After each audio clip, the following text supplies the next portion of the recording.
50 कोस रोज कोई। श्री गीत गोविंद काव्य के लेखक श्री जयदेव महाप्रभु रोज गंगा जी नहाते थे 2 बार। कितनी बार? 2 बार। कितनी दूर थी गंगा जी?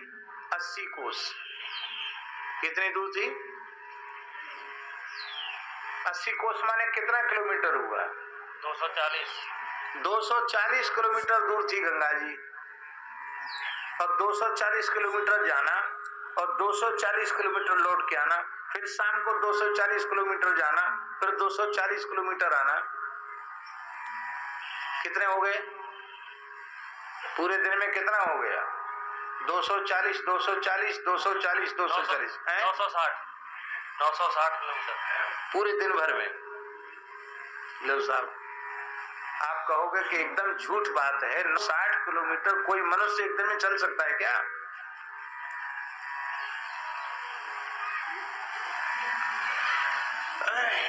और ये आने जाने की क्रिया कितनी देर में होती थी?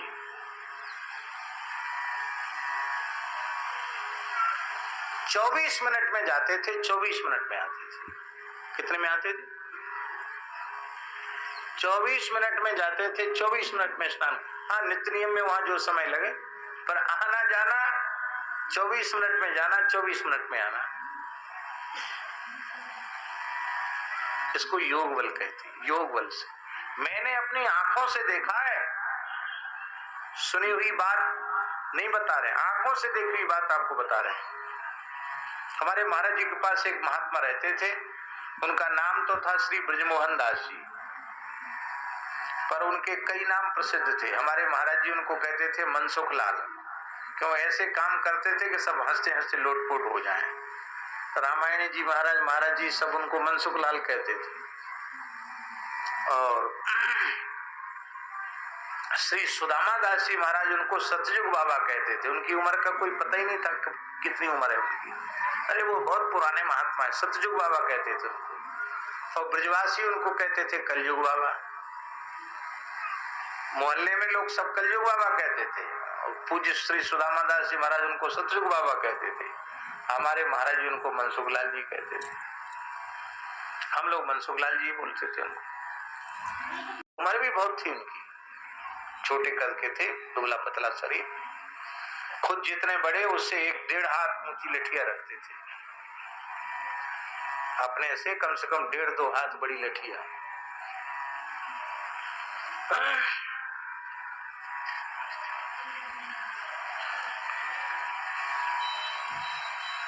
थोड़े अस्वस्थ हुए तो उनको ले गए रामकृष्ण मिशन हॉस्पिटल। पर्चा बनेगा, बाबा जी की खांसी नहीं जा रही है। एक रामकृष्ण मिशन के मुख्य स्वामी जी थे, शक्ति स्वामी जी, बंगाली थे। ए बाबा, तेरा उम्र क्या है? लिख, बता उम्र क्या है। बोले नहीं मानो जब हम वृंदावन आए थे, नहीं मानो तब बिरला मंदिर की नींव खुद रही थी, नहीं मानो, ऐसे बोलते थे। और बिरला मंदिर की नींव खुद रही थी, कोई संसमत, हमें क्या पता बिरला मंदिर की नींव कब खुद रही थी। और बिरला मंदिर की नींव तब खुद रही थी जब अंग्रेजी जमाना था, बहुत पुरानी बात है, शायद 100 वर्ष तो बिरला मंदिर को हो गए होंगे। नहीं मानो तब वहां की नींव खुद रही थी। कितनी उम्र थी? बोले नहीं मानो हम तो कहां से आए थे, नहीं मानो इतने के होंगे, ऐसे उनको कुछ ध्यान भी नहीं था। तो बोले कितना लिख दें, 90 लिख दें कि 100 लिख दें? बोले तुम्हारी जितनी इच्छा उतनी लिख दो, हमें क्या पता कितनी उम्र है, तुम्हारी जो इच्छा हो उतनी उम्र लिख दो पर्चा में। ऐसे महात्मा थे, विलक्षण संत थे। वो भी एक दिन में, कई बार मेरे सामने की बात है, एक दिन में सवेरे महाराज जी को कहा उन्होंने कि हम जा रहे हैं परिक्रमा देने, और पैदल वहां से निकले मथुरा, जन्मभूमि होते हुए गए द्वारकाधीश, विश्राम घाट पे आचमन लिया, द्वारकाधीश का दर्शन किया, पैदल आए भूतेश्वर दर्शन किया, फिर पैदल चले गए गिरिराज जी, रोहन की परिक्रमा दी, पैदल चले गए बरसाना की परिक्रमा दी, और फिर वहां से आगे फिर कोसी आ गए और कोसी वाले रोड को पकड़ के फिर छठीकरा होके फिर वृंदावन। एक दिन में सवेरे गए शाम को आगे। लोग झूठ मानते थे तो कहते थे वहां अमुक व्यक्ति से मिले उनसे पूछ लो, वहां हमने चाय पी उससे पूछ लो, वहां हमने प्रसाद पाया उनसे पूछ लो। और पता करने पर पता लगता कि हाँ हाँ बाबा आए थे, कल जो बाबा आए थे, यहाँ मंगला में थे, यहाँ श्रृंगार में थे, यहाँ राजभोग आरती में थे। मनुष्य की बुद्धि काम नहीं करेगी, इतनी यात्रा कोई कैसे कर सकता है। एक बार हम मानसरोवर गए। मानसरोवर वो कैलाश मानसरोवर नहीं, हमारे ब्रिज में मानसरोवर है, राधा रानी मानसरोवर। एक ब्राह्मण देवता थे श्री बालक राम जी द्विवेदी, कान्यकुब्ज थे, पहले अधिकारी थे, बड़े रिटायर्ड हो गए थे, बहुत अच्छे भजन आनंदी थे, गायत्री का बहुत जप करते थे। तो उनका वृद्ध थे तो पैर में भी एक तकलीफ थी उनके। महाराज जी ने कहा इनको वहां दर्शन करा लाओ, प्रतिपदा है, छुट्टी है, तुम करा लो मानसरोवर दर्शन का। ठीक। यहाँ से उनको हम ले गए और वहां जाते जाते बोले हमारे तो घुटने में बहुत दर्द हो रहा, अब हम कहीं नहीं जाएंगे, अब तो यहीं नहीं, वहां कोई साधन भी नहीं, पैदल ही लौट के आना। तो दोपहर में भूख लग रही बहुत तेज। तब तक हमने देखा वो मनसुख लाल जी, गर्मी का समय था, एक सुराही हाथ में पानी की और एक बाल्टी में सुराही रखे और उस बाल्टी हाथ में लिए और उसी में शक्कर और उसी में दशहरी आम बढ़िया। आए आ गए कि कैसे? अरे बोले इनके पैर में दर्द हो रहा और तुम्हें भूख लग रही होगी, ये तो बुढ़े हैं, मरे चाहे जिए। और बोले हम तुम्हारी चिंता हुई तो हमने कहा चलो पंडित जी को अमरस पिला के आए। तुरंत उन्होंने मानसरोवर के जल में आम धोए, बातचीत करते करते अमरस बना दिया। बना के क्या हो राधा रानी पी लो अमरस, ऐसे पिला करके। और उनको हमको खूब पिलाया झिक्के, और उनको भी पिलाया पंडित जी को, द्विवेदी जी को। और हमने कहा कि बाबा आप भी पी लो। नहीं नहीं नहीं, हम तो नहीं मानो तुम्हें पिलाने आए, हम थोड़ी, हम तो पंगत जाके करेंगे। उनके अब तो पंगत हो जाएगी जब तक। बोले अभी पहुंचे। उन्होंने सुराही उठाई और चल दिए। अब हम अपनी आंखों से देख रहे हैं। हमने एक दरी थी उसको उठार के झाड़ा, इतने में ही कम से कम 1-1.5 किलोमीटर पहुंच गए। आंखों से देखी घटना बता रहा हूं। हमने यहाँ दरी झाड़ी, छोटी दरी थी, उसको झाड़ा और उधर दूर वो ऐसे ऐसे ऐसे ऐसे ऐसे चलते हुए दिखाई पड़े। आंखों से देखा, हमको लगता था धरती पर पैर नहीं थे उनके। और इस गति से आए तो हमको ऐसा लगा कि 5 मिनट में ही तो वो आ गए होंगे, 5 मिनट में ही पहुंच गए होंगे। मैंने ये घटना महाराज जी को सुनाई, मैंने आंखों से देखा। महाराज जी गदगद हो गए, बोले सिद्ध पुरुष हैं, सब लोग पहचानते नहीं है, ये तो जहां चाहे वहां अपने संकल्प की शक्ति से जा सकते। हनुमान जी के सेवक हैं, मनोजवम मारुतु तुल्य वेगम, क्या है, चले।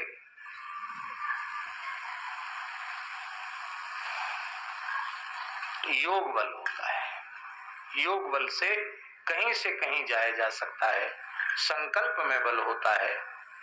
और श्री अग्रदेवाचार्य जी महाराज और उनके बड़े गुरु भाई श्री कील देवाचार्य जी महाराज दोनों ही योग बल से वहां से योग को कर लो तो खूब मूसलाधार पानी बरसे, और तुम संकल्प कर लो कि इतने बीघा या इतने एकड़ में न बरसे, बाकी सब जगह पानी बरसे, तो सब बरसेगा सब जगह, तुम्हारा नहीं।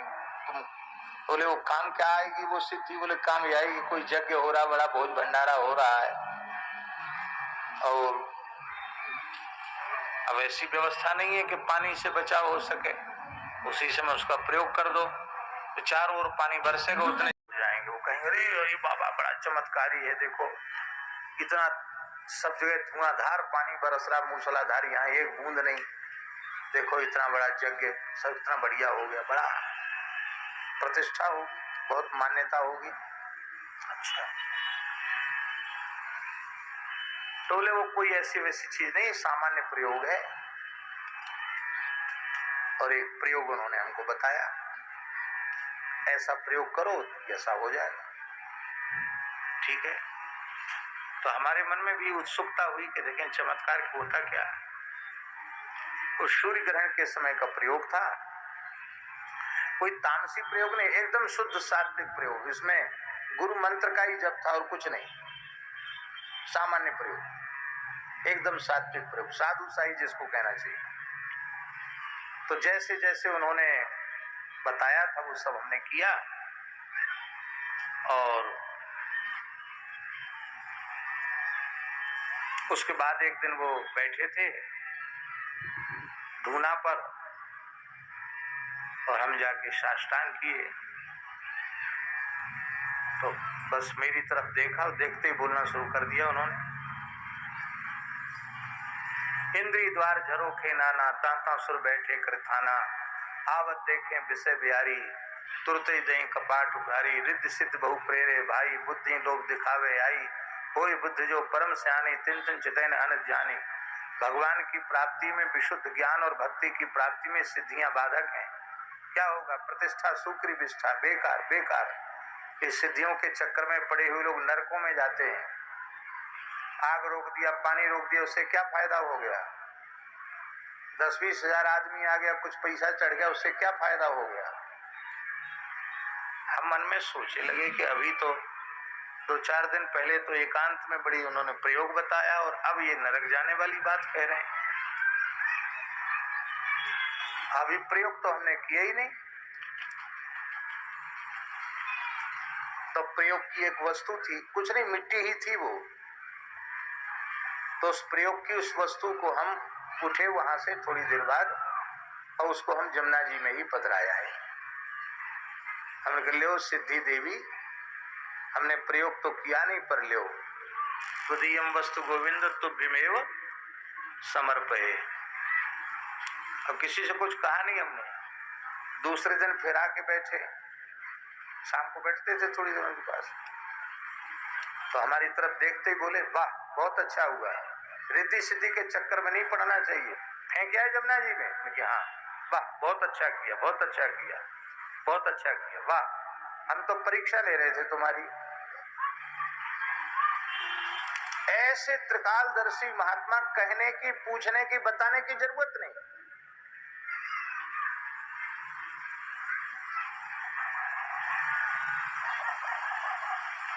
तो आज हम लोग पीछे पड़ते हैं साधु बनने के बाद कि हमको कोई चमत्कार हो जाए, हमको कोई सिद्धि हो जाए।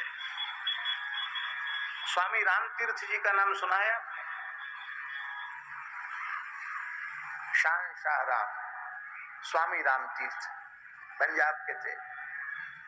अब तो इस समय वो पाकिस्तान में चला गया, उस समय पंजाबी था।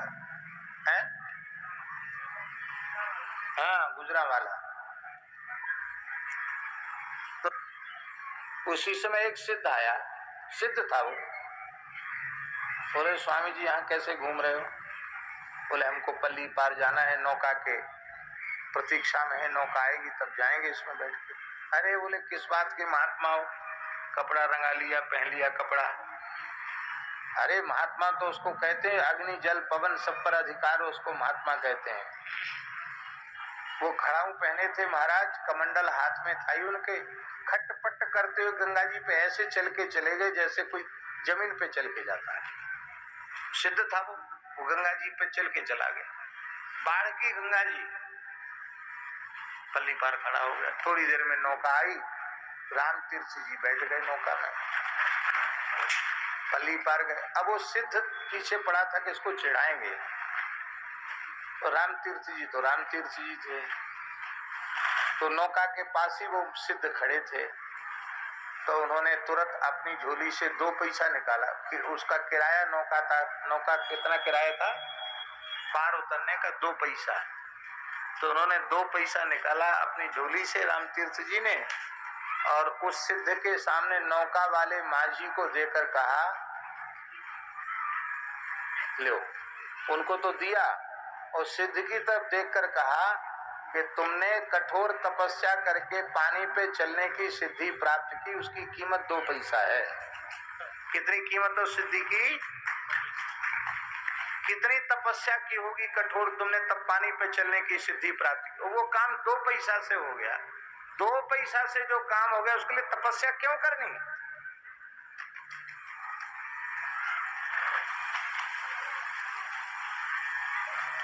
समय आने पर महापुरुष कई बार दुष्ट के चित्त में परिवर्तन करने के लिए कभी भगवान की इच्छा से प्रयोग भी कर देते हैं, लेकिन सही बात यह है कि महात्मा तो महात्मा होते हैं। अभी स्वामी ने, रामदेव जी ने एक बात हमको बताई। स्वामी श्री भूमानंद परमहंस, अवधूत स्वामी श्री भूमानंद परमहंस जी के बारे में, यहाँ बेतवा और यमुना जी का संगम है, वहां गुफा में रहते थे बाबा। कुछ काल वहां गुफा में, मिट्टी की गुफा में बाबा रहे। तो किसी विषय को लेकर के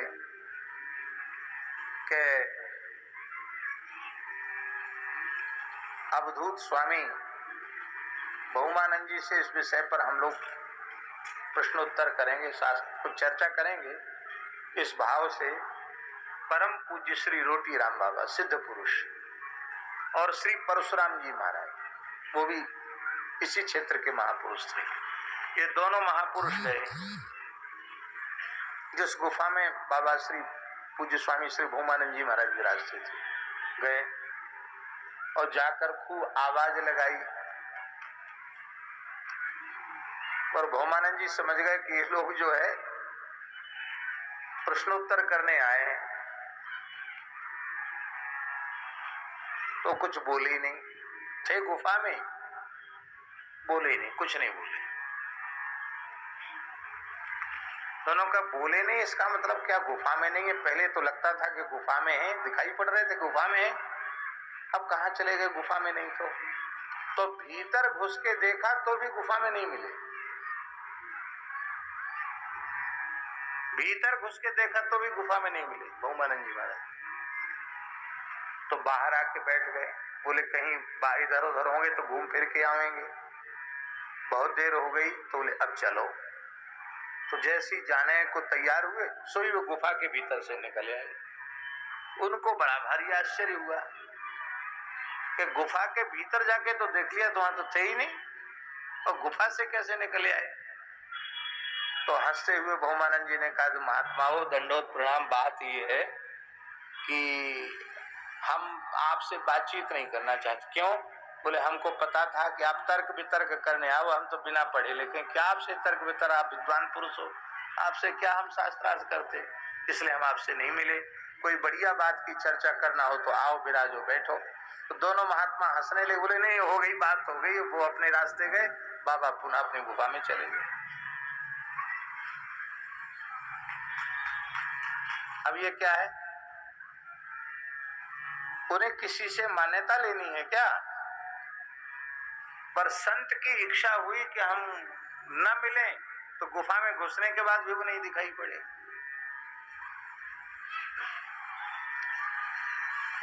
इधर सौराष्ट्र में एक जगह एक महात्मा थे रामानंद संप्रदाय के, उनका नाम था श्री रामदास जी महाराज, त्यागी बाबा लोग कहते थे उनको, बहुत अच्छे संत थे।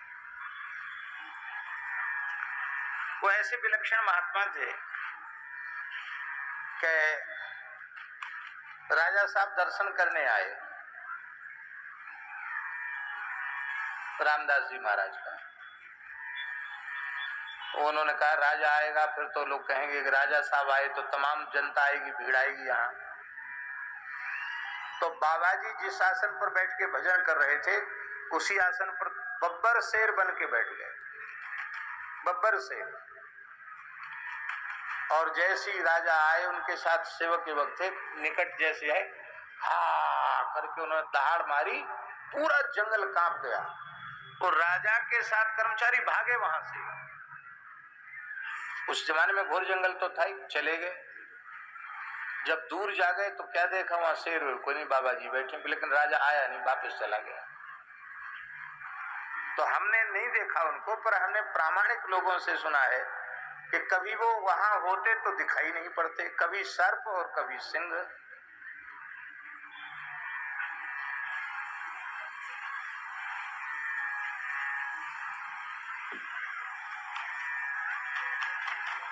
हम भी उनके स्थान पे एक बार गए,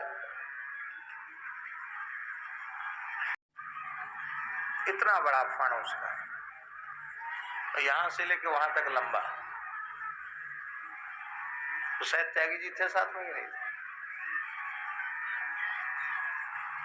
तो हम लोग अपना कमंडल नेचुरल लंगोटी जहां रखे थे वहीं वो महाराज कुंडली मार की हो। अब किसकी हिम्मत है इसरा लंगोटी उठाने की? है किसी की हिम्मत? सब तो दूर खड़े हो गए। हमको कोई डर नहीं लगा, हम बड़े बिना डर भय के उसके निकट गए, वहीं बिल्कुल ऐसी कुंडली मार के बैठे हुए, वहीं हमारे सब कपड़ा चला लंगोटी रखे। हमने